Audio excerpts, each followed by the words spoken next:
Kelakuan mertuaku kayak setan. Selama ini aku selalu dikucilkan ibu mertuaku dan anaknya yang kurang ajar. Astaga Nadine!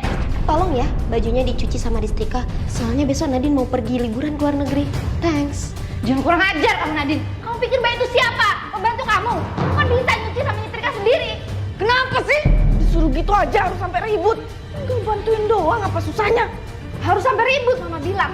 Selama ini aku tahan ya perlakuan tidak adil kalian. Tapi apa? Kalian terus-terusan lidah sapu. Bahkan aku tahu Mama kan yang ngambil uang pengobatan anak aku. Ibu kira aku nggak tahu kalau ibu yang udah maling uang pengobatan Yayan kemarin. Tega Bu, tega Ibu lihat cucu Ibu sakit-sakitan dan terus menjalani pengobatan tiap bulan. Dan sekarang Ibu malah maling uangnya yang seharusnya buat pengobatan dia. Ibu, udah Bu. Jangan berantem terus sama nenek Bu.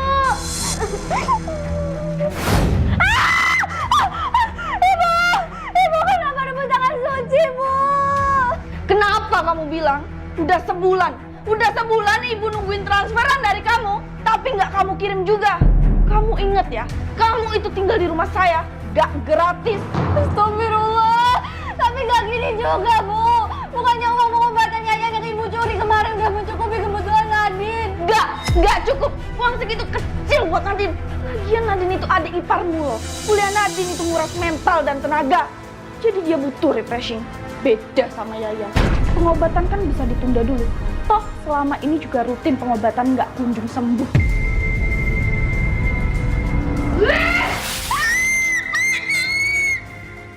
Jahat sama mertua itu bisa nggak ya?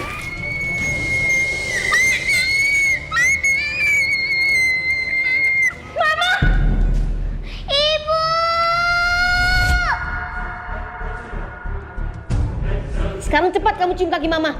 Enggak, aku nggak mau. Mertua kayak dia emang pantas diginiin. Awalnya dia duluan yang udah ngelupin tanganku ke dalam pot mendidih. Terus dia juga tega maling uang yang harusnya buat pengobatan Yayan. Bahkan setelah maling uang itu, ibu masih maksa buat minta uang cuma buat liburan kamu.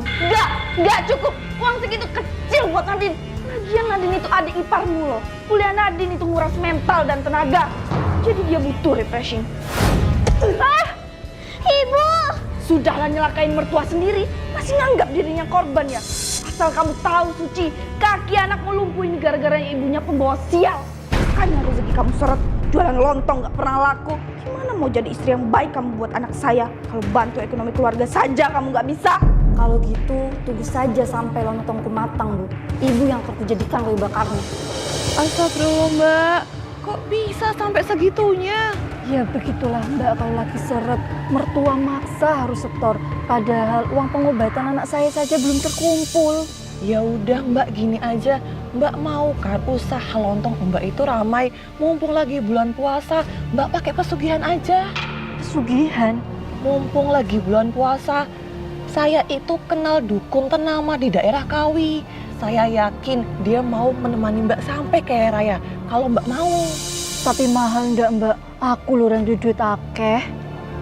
Mbak pakai uang pengobatan buat anak Mbak dulu aja. Saya yakin uang itu bakal berkali-kali berlipat ganda. Ih, ritual macam apa nih? Wes, saiki kon kudu turuti perintahku supaya ritualnya selesai. Ingat, cuma aku yang bisa memulai ritualnya dan mengakhiri ritualnya. Saking petenging wengi, kaulah nyeluk sing ora katenggang. Sakal lemah ireng lan banyu sepi, buka lawang banda kang kasimpen. Kaulah nyawisa ke janji tanpa getih, nanging getih bakal ngancani janji. Awan dadi peteng, peteng dadi dalan. Bondo teko tentram ilang.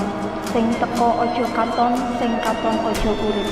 Yen kawula cidra, balekno kabeh kanggo gonjowo.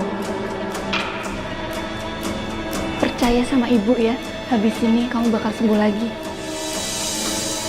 Tapi kamu gak boleh kasih tahu hal ini ke siapa-siapa ya.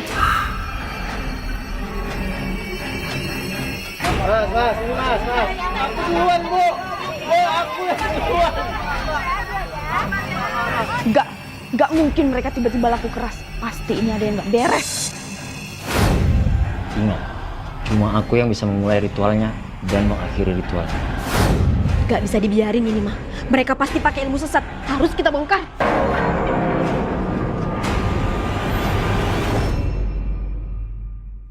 Anjir, bukannya dia cacat. Kok udah bisa lompat-lompat?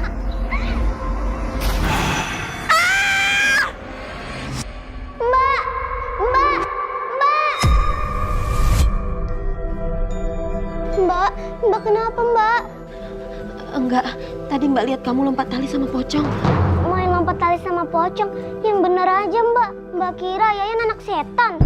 Ya udah mbak, sekarang ayo kita masuk. Percaya sama ibu ya, habis ini kamu bakal sembuh lagi. Tapi kamu gak boleh kasih tahu hal ini ke siapa-siapa ya. Awalnya ibu tiba-tiba aja bilang kalau dia bisa nyembuhin aku. Setelah kejadian itu, Mbak Nadine pun nuduh ibu menggunakan ilmu hitam. Jaga mulut kamu ya. Kamu nuduh istri abang pakai ilmu hitam. Roni! Aku yakin bang, warung lontong Mbak Suci tiba-tiba rame. Anak kalian tiba-tiba sembuh dari cacatnya. Bukti udah jelas kalau istri abang pengguna ilmu hitam. Sekali lagi kamu nuduh anak sama istri abang yang enggak. Habis kamu. Tenang aja sayang, mama percaya kok sama kamu. Tenang aja, Nadine bakal buktiin kalau si Mbak kurang ajar itu pakai ilmu hitam. Fuck lah, ini bener pakai pesugihan.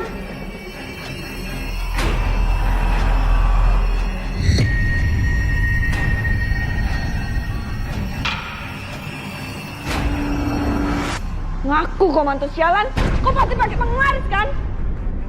Mama, ada apa ini? Kenapa mau perlakuan istri kayak gini?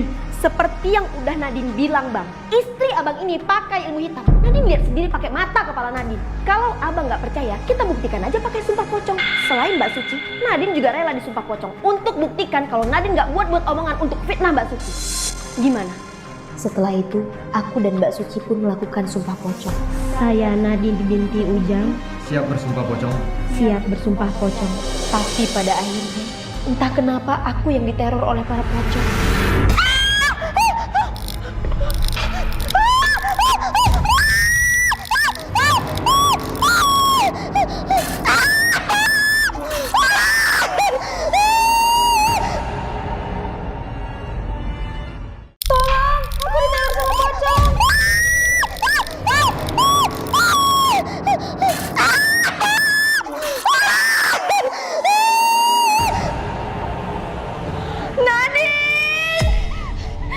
Kamu kenapa nak? Roni! Roni!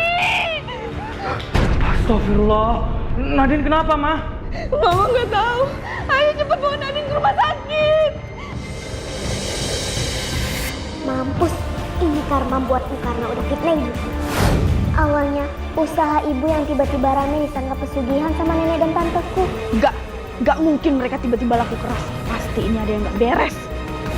Bahkan, ia juga dituduh melakukan ilmu hitam karena berhasil nyembuhin aku. Setelah itu, ibuku juga dipaksa melakukan sumpah pocong atas semua perbuatannya. Aku yakin ibu nggak mungkin pakai ilmu hitam. Jadi itu karma buat kamu, Mbak. Dok, masa yang nggak ada cara lain buat nyembuhin adik saya, Dok? Tolong, Dok. Maaf Pak, kami bahkan tidak tahu adik Bapak terkena penyakit apa. Walaupun dari luar kakinya terlihat sangat hancur, tapi dari pemeriksaan semuanya terlihat normal Pak. Saya Nadine binti Ujang, Siap bersumpah pocong. siap bersumpah pocong. Lihat aja, akan kubaras mantu bangsat ini. Dia mertuaku, kelakuannya kayak binatang.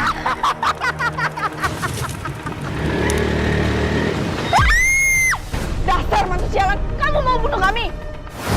Sebelumnya aku bermimpi kalau mertua bejatku ini mau menghancurkan usahaku. Astagfirullahaladzim ibu! Ini balasan untuk anakku. Dan ternyata mimpiku benar. Dia memang punya niat busuk. Tua bangsat, apa maumu, ha?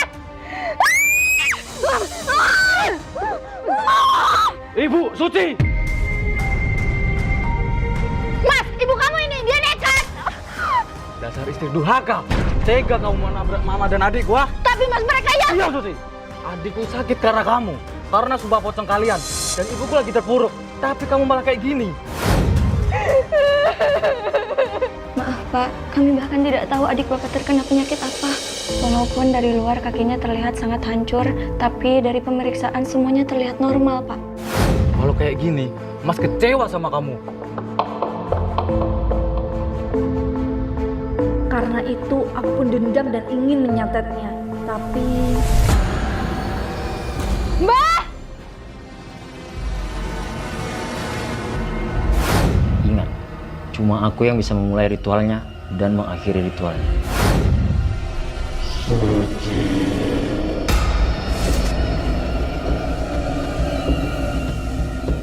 Sudah itu gagal.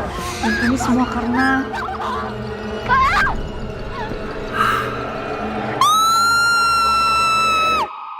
Selama ini mertuaku selalu musik hidupku dan berusaha menjatuhkan usahaku.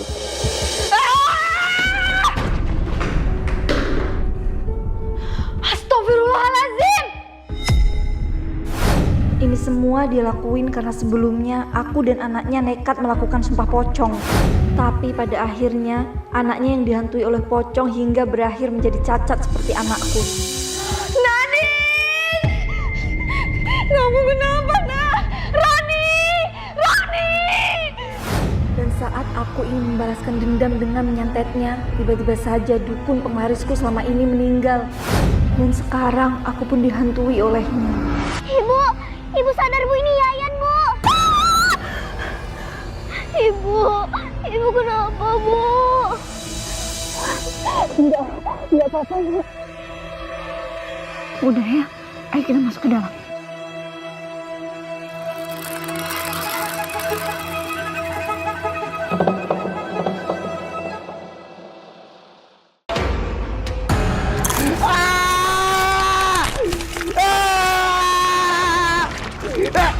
Jangan ikut campur. Anak ini milikku. Dia punya kontrak ritual denganku. Orang tak jarke kowe ganggu anak iki.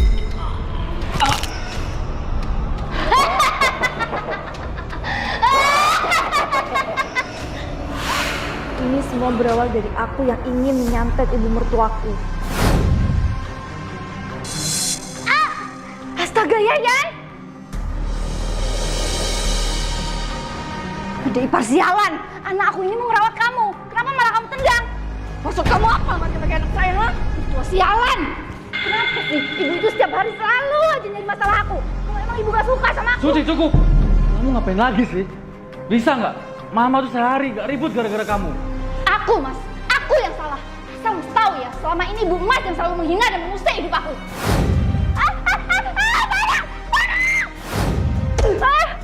Ibu!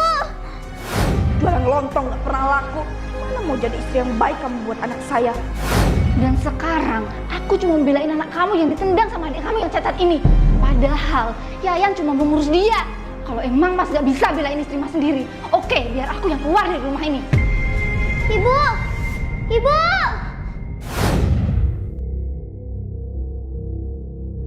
Sayang, Mas minta maaf ya. Mas sadar kalau apa yang dilakuin Mas tadi siang tuh salah. Mas nggak tahu kalau... Astagfirullahaladzim, Suci!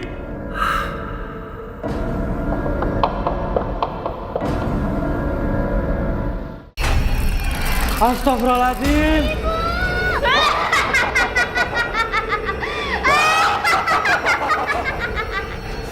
Awalnya, waktu Yayan ngejar ibu, Yayan melihat kalau ibu pergi ke rumah dukun.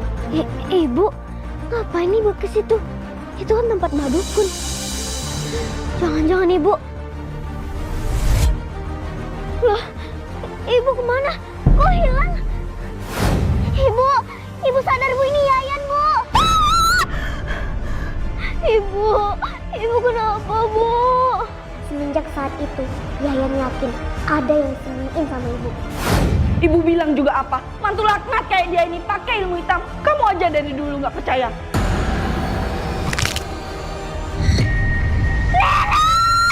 Suci, stop! Sudahi semua ini! Suci wes melakukan ritual kontrak karo aku.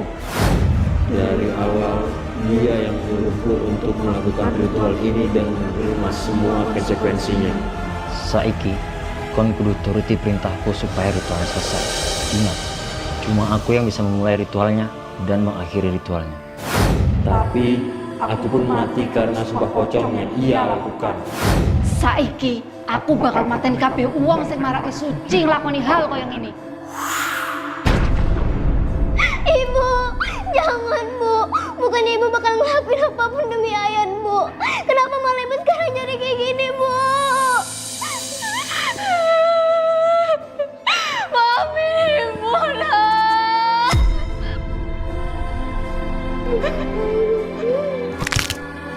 Barang siapa yang mendatangi dukun atau peramal lalu membenarkan apa yang dikatakannya, maka dia telah membuat kufur terhadap apa yang diturunkan kepada Muhammad, Al-Quran. Hadis riwayat Ahmad Sahih.